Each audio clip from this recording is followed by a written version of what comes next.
রাত 2টার সময় তোমাদের ভাইয়ার মনে হলো যে তার খিচুড়ি খেতে হবে, তারপরে যেটা করলাম চলো তোমাদের সাথে শেয়ার করি।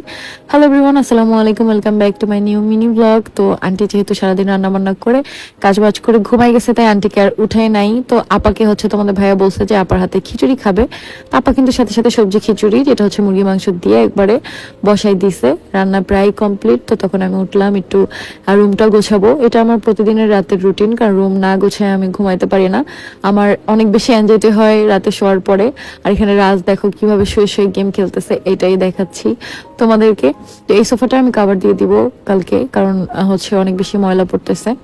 আমার 2টা সোফাই গোল্ডেন কালার, নেক্সট কোনো সোফা কিনলে আমি অন্য কোনো কালার কিনবো। তো যাই হোক, আজকে যেহেতু বাইরে শুটে গেছিলাম, ব্যাগের মধ্যে যা যা ছিল সেগুলো আগে বের করে রাখবো সব জায়গায়।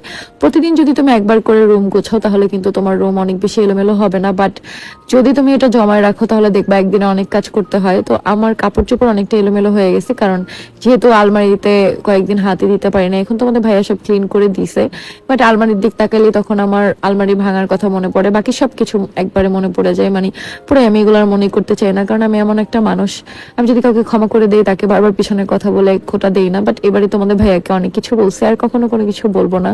পিছনের কথা নিয়ে খোটা দিলে মানুষ যদি নিজের ভুল বুঝতে পারে, তারপরে প্রতিদিন আমি খোটা দেই, তুমি এটা করছো এটা করছো, ওই মানুষটা মনে করবে যে আমি ভালো হয়ে লাভ কি হলো, আমার তো সেই খোটা শুনতেই হয়, তার থেকে আমি খারাপই থাকি। তাই যদি ক্ষমা করে দেই তাহলে আর কখনো আগের কথা শোনাবো না। আমি আমার এত বছরের বিয়ের লাইফে তোমাদের ভাইয়াকে কখনো আমি কোনো খোটা দেই নাই, বাট হচ্ছে এইবারে আমি দিছি। আমি জানি আমার জায়গায় অন্য কেউ থাকলে আরো বেশি কিছু হয়তো বা বলতো, আর নয়তো কিছুই বলতো না, কারণ সবাই পৃথিবীর এক হয় না। বাট এবার আমার অনেক বেশি কষ্ট লাগছে, কারণ একটা কষ্ট তুমি কতবার সহ্য করবা, একবার দুইবার তিনবার, বারবারই যদি তোমাকে কেউ ঠকায় সেটা তোমার অবশ্যই সেটা তোমার বেশি আঘাত লাগবে। তো যার জন্য অনেক দিনই অনেক কথা শোনাইছি। তোমরা তো ভিডিওতে যতটুকু দেখছো, ভিডিও আর সারাদিনে কয় মিনিটের হয় বলো, আর সারাটা দিনে 24 ঘন্টার মধ্যে মনে হয় 15 মিনিট দেখো তোমরা ইউটিউবের ভ্লগে, আর এই 5 মিনিট দেখো তোমরা হচ্ছে মিনি ভ্লগে। এতে কি আমাদের লাইফ? বাকি 23 ঘন্টাও তো আমাদের চলতে হয় বলো। তো সারাদিনে অনেকই কথা শোনাইছে ওকে, যাই হোক এখন আর কিছু শোনাই না, কোনো কথা বলি না। তো এখানে দেখো আমি এখন বেডটা গোছাবো। তোমাদের ভাইয়া বলতেছিল আজকে চাদরটা চেঞ্জ করো, আমি বলছি না, নতুন কমফোর্টার সেট কিনে না এনে দেওয়া পর্যন্ত আমি হচ্ছে চাদর চেঞ্জ করবো না, কারণ যেহেতু কমফোর্টার ইউজ করতে হয়, তো চাদরের সাথে ম্যাচিং না হলে দেখতে একদমই ভালো লাগে না। তো এখানে দেখো ইরফানের সাথে তোমাদের ভাইয়া কত দুষ্টুমি করতেছিল। তো এবার এই চাদরটাই আবার বিছাই দিলাম, নতুন কমফোর্টারের সেট এনে দিবে, তারপর আমি চাদর চেঞ্জ করব। তো তোমরা কমেন্ট করে বলো যে ভাইয়া আপুকে তাড়াতাড়ি নতুন কমফোর্টার সেট এনে দাও, যাতে নতুন একটা চাদর বিছায় আমরা যাতে নতুন একটা চাদর দেখতে পারি।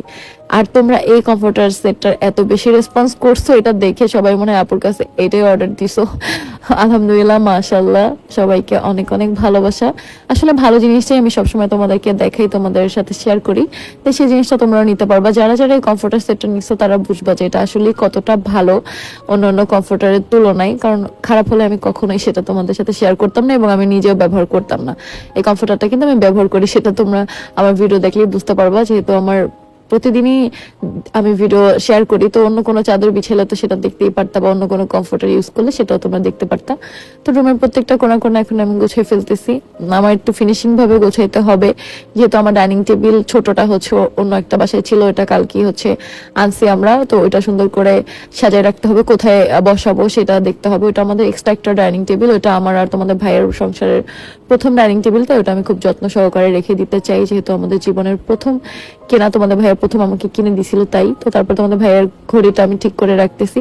তো এখানে যে গ্লাস দেওয়া আমার মনে নাই, আমি ভুলে উপরে থেকে রাখতে গেছিলাম, তো এটা রাখলাম ঠিক করে। তারপর এটার মধ্যে ঘড়ি আছে কিনা চেক করলাম, দেখি আছে। তাও তোমাদের ভাইয়ের অনেকগুলো ঘড়ি হচ্ছে খুঁজে পাই না, কারণ ওর প্রচুর পরিমাণে ঘড়ি ছিল, এরকম বক্স 2টা ভর্তি ছিল পুরা। আর এখানে টিভির পা নিয়ে আমাকে রাজ বলতেছে যে আমরা টিভির পা দিয়ে হচ্ছে ওই যে কি পিস্তলের মতো করে এগুলো খেলি ছোটবেলার মতো। পরে আমি বলি তুই খেল, আমার এখন মেকআপ রিমুভ করতে হবে। তো আমার মাইসেলার ওয়াটারটা বাসা থেকে কোথায় গায়েব হয়ে গেছে আমি জানি না, কি দিন দিন শুধু জিনিস গায়েব হয়ে যায়, আবার কিছুদিন পর খুঁজে পাই, এমন একটা জিনিস। বাট এই মাইসেলার ওয়াটারটা পাইলামই না, তো নতুন একটা আনাইতে হবে। তো যার জন্য হচ্ছে এখন আমি বাবুর যে ওয়েট ওয়াইপ সেটা দিয়ে হচ্ছে মেকআপ রিমুভ করতেছি। তারপর হচ্ছে মুখ ধুয়ে নাইট ক্রিম দিয়ে তারপর হচ্ছে ঘুমাইতে যাবো কি আর কি। আপা যেহেতু খিচুড়িটা রান্না করতেছে, খিচুড়িটা রান্না হবে, তারপর হচ্ছে খেয়ে ঘুমাইতে যাব।